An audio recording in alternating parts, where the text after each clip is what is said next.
Ethiopian USA model ಎನಿಸಿರುವ ನ್ಯಾಕಿಮ್ ಗ್ಯಾಟ್ವೇಗಳದು ಕಲ್ಲು ಮುಳ್ಳು ಗೇಲಿ ಮೇಲಿನ ವಿಜಯವಾಗಿದೆ. ಪ್ರಾಕೃತಿಕ ಇರುಳು ತೊಗಲು ಹೊಂದಿದ ಲೋಕದ ಅತಿ ಕರಿಸುಂದರಿ ಎಂದು ಗಿನ್ನೆಸ್ ದಾಖಲೆ ಪುಸ್ತಕ ಸೇರಿರುವವಳು ನ್ಯಾಕಿಮ್ ಗ್ಯಾಟ್ವೇಕ್. ಈಕೆಯ ಹೆತ್ತವರ ಮೂಲ ಸುಡಾನಿನ ತೆಂಕಣ ಭಾಗ. ಅಂತರ್ಯುದ್ಧದಿಂದ ನೆಲೆ ಕಳೆದುಕೊಂಡ ಕುಟುಂಬವು 2 ದೇಶವನ್ನ ಸುತ್ತಿ ಇಥಿಯೋಪಿಯಾಕ್ಕೆ ಬಂದು ನೆಲೆಸುತ್ತೆ.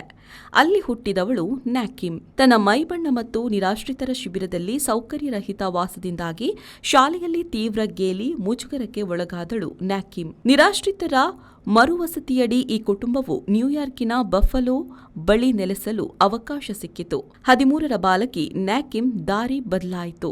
ಸಂತ ಕ್ಲೌಡ್ ಮಿಷನರಿಗಳು ನೆರವಾದ್ರು. 14ರ ಪ್ರಾಯದಲ್ಲಿ ಸಂತ ಕ್ಲೌಡ್ ಸ್ಟೇಟ್ ವಿಶ್ವವಿದ್ಯಾನಿಲಯದ ಮಾಡೆಲಿಂಗ್ ಶಾಲೆ ಸೇರಿದ್ದಾಳೆ. ಮುಂದಿನ ವರ್ಷವೇ ಖ್ಯಾತ ಮಾಡೆಲ್ ಆಗಿದ್ದಾಳೆ. ಜಾಲತಾಣಗಳಲ್ಲಿ ಈಕೆಗೆ online queen of the dark ಎಂಬ ಹೆಸರಿದೆ.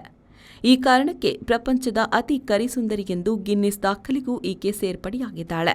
ಬಡತನದಿಂದ ಮೇಲೇರಿದ ಈಕೆಯದು ಈಗ ನ್ಯೂಯಾರ್ಕ್ ಜನಜನ ಬದುಕು.